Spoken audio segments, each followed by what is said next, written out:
The clinking of pots echoed softly in the small but tidy kitchen as Mariam stirred a pot of lentils. The aroma filled the air, though her mind was elsewhere. She looked out the window at the fading evening light, a sigh leaving her lips. Life had not been kind to her, but she had endured. Years ago, after her husband's sudden death, Mariam had been left with a young daughter and a pile of debt. Friends and relatives whispered that she would never make it alone, but Mariam was made of sterner stuff. She sold what little jewelry she had, invested wisely, and poured her energy into a small import business. Slowly, painfully, she built a foundation that turned into something extraordinary. Yet, she never told anyone, not even her daughter Hina, about the fortune she now quietly controlled. Shares, properties, gold, bonds, her wealth was spread across continents. But Mariam lived simply, dressing modestly, staying in the same old house, cooking her meals, and moving about like any ordinary widow. To her, wealth was not for display. It was for security. It was for dignity. But her daughter never understood. Hina had grown up impatient with her mother's humility. As a teenager, she would beg for branded shoes and the latest phones, sulking when Mariam gave practical gifts instead. By the time she was in university, she avoided introducing Mariam to her friends, embarrassed by her plain clothes and quiet ways. Now Hina was engaged to Rizwan, a man from a wealthy family with old money. His parents had taken an immediate dislike to Mariam, though they never said so outright. Their gestures, raised eyebrows at her simple saris, dismissive smiles when she spoke, were sharp enough. Mariam noticed, but she said nothing. She had been raised to believe dignity came from silence. Her husband used to tell her, "Let people underestimate you. You don't need to prove your worth." Those words had been her shield for years, but Hina's behavior had begun to pierce that shield. "Ami," Hina said one evening while trying on her wedding dress, "please don't wear one of your old cotton suits at the wedding. It will look, you know." Mariam looked up from the hem she was adjusting. "What do you mean, Beta?" "I mean..." Hina hesitated, then added bluntly, "Everyone will be in designer clothes. I don't want my in-laws to think you're broke or something. Maybe you could borrow something nice." The word, broke, stung like a slap. Mariam's hand stilled on the fabric. She smiled faintly, covering the storm that raged inside her chest. "You don't need to worry about what people think," Mariam said softly. "They will see me for who I am." Hina rolled her eyes. "That's the problem, Ami." The conversation ended there, but the eight remained.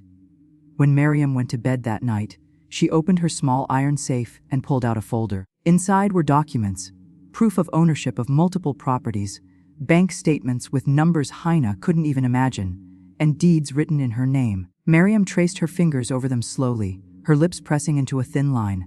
If only she knew. But Mariam wasn't ready to reveal it. Not yet. She wanted her daughter's wedding day to be about her happiness, not about her mother's wealth. She told herself she would stay quiet, bear the whispers, and smile through the humiliation if it came to that. Because Mariam had always chosen silence over pride. She just didn't know that silence would soon cost her more than she ever expected. The wedding hall glittered like a palace. Crystal chandeliers spilled golden light onto velvet drapes, while roses cascaded down the grand stage.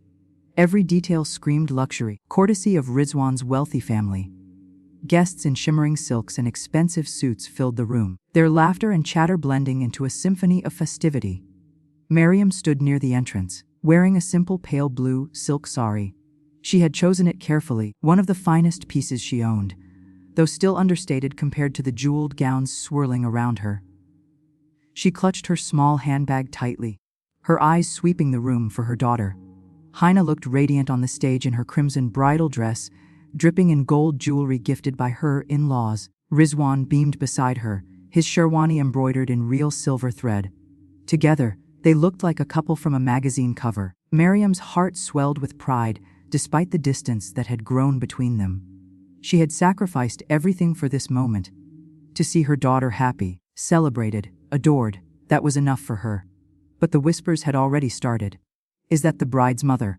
One woman said, her voice laced with disdain. "Yes, poor thing. Looks like she can barely afford proper jewelry." Another replied, eyes lingering on Mariam's plain gold bangles. "I heard she depends entirely on her daughter now. Sad, isn't it?" Mariam heard it all. She lowered her gaze, keeping her dignity intact, though each word struck like a knife.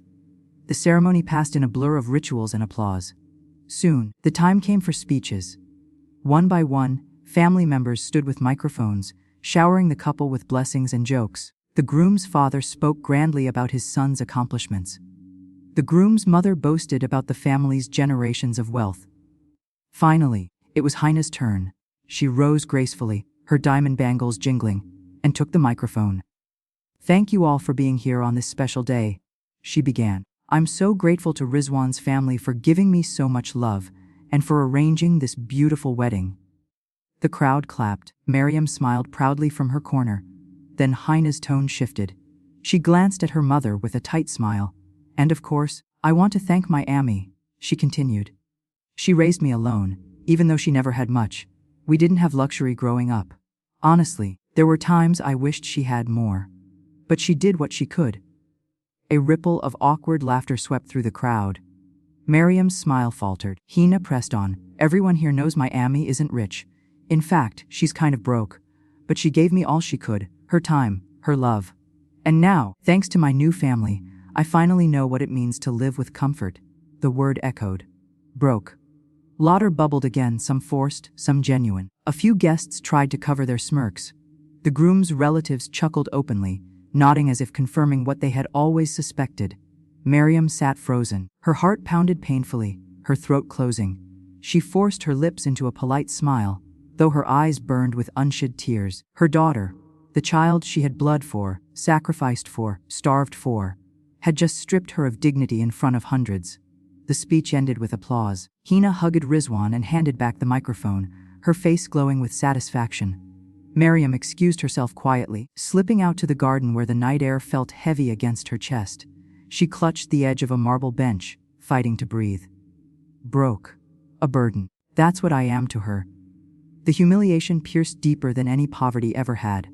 But as she sat in the shadows, something shifted within her. The tears that threatened to fall dried slowly. Her hands stopped trembling. In their place came a stillness she hadn't felt in years. If her daughter believed she was broke, so be it. But soon the world would learn the truth. And Hina would learn the cost of betrayal. The wedding was over. The glitter faded, the music silenced, the roses wilted. But Mariam's humiliation lingered like a wound that refused to close. For days after the event, whispers followed her everywhere. Neighbors, friends, distant relatives, all repeated fragments of Hina's careless speech. "Poor Mariam, imagine being called broke by your own daughter." Well, maybe it's true. She does live so simply. Her daughter is lucky she married into money. Mariam listened quietly, her expression calm. But inside, each word carved itself into her soul. Nights passed without sleep, her mind replaying that moment on stage. The mocking laughter, the pity in strangers' eyes, her daughter's prideful smirk.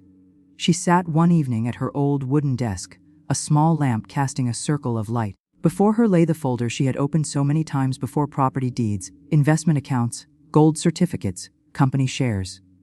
Numbers, signatures, seals, proof that she was far from broke. Her hands hovered over the documents as her tears finally fell, dripping onto the papers. Why did I keep this from her? Why did I let her think I was nothing? She remembered her husband's words again. Silence is dignity. Never let the world measure you by your wealth. But what had silence earned her? Betrayal, disrespect, shame. Mariam's trembling faded as resolve hardened in her chest.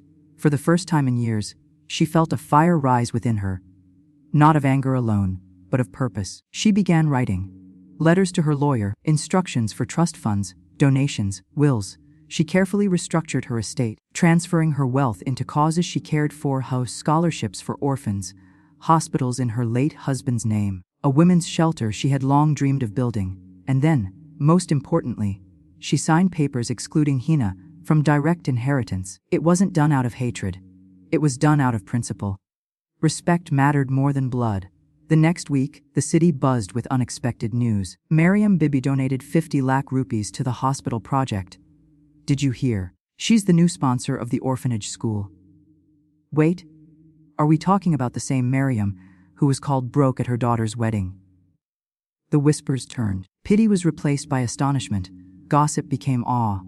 Hina, still basking in her married life, began hearing fragments too. At first she laughed them off. Oh, it must be some other Mariam, she told Rizwan. But when the newspapers printed her mother's name beside photos of large checks and ceremonies, doubt crept in. Amy, Hina finally called one night. I'm hearing strange things.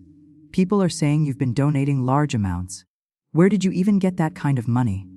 Mariam's voice was calm, steady, like still water. I've managed my life better than you think, Hina. But you never told me. Hina's voice cracked. I thought. Everyone thought. You were.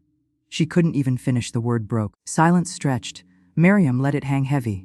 Then, gently but firmly, she said, You thought wrong. The line went dead. That night, for the first time in years, Mariam slept soundly. Because her revenge had begun, not with shouting, not with anger, but with truth. A truth that would spread quietly, slowly, and powerfully. The same society that had laughed at her was now learning who she truly was. And soon, her daughter would face the full weight of what she had thrown away. Weeks passed, and Mariam's name became one spoken with admiration across the city. Newspapers praised her generosity, social media buzzed with photos of her at ribbon-cutting ceremonies, and charities proudly displayed her portraits as their benefactor. The same people who once pitied her now sought her company. Invitations to galas, fundraisers, and dinners arrived daily. Mariam accepted only a few, choosing carefully where she would be seen. She no longer walked with her eyes lowered. Her presence commanded respect. And yet, deep inside, a small wound remained: her daughter's betrayal. The final reckoning came on a crisp autumn evening. A prestigious charity gala was being held at the city's Grand Hotel. Mariam arrived in an elegant ivory sari embroidered with silver thread. She wore a string of pearls her late husband had once gifted her, not diamonds or rubies. Her dignity was her crown. As she entered, cameras flashed. Guests murmured, That's Mariam Bibi, the woman who gave millions to the hospital project. Graceful, isn't she? A true lady. On the stage, the host announced, Tonight, we honor Mrs. Mariam Bibi for her unmatched contributions to education and healthcare. Please welcome her. Thunderous applause filled the hall as Mariam stepped forward. But in the crowd, two faces stiffened, Hina and Rizwan. They had come at the invitation of Rizwan's parents, who now looked stunned, realizing the broke widow they had dismissed was wealthier than most of their circle. Hina's cheeks burned as she watched her mother take the stage, radiant and unshaken. Mariam spoke with calm elegance. I was once told that dignity is not measured in riches, but in how one carries themselves. For years, I believed silence was my shield, but silence can also be mistaken for weakness. Tonight, I stand not to display wealth, but to remind us all.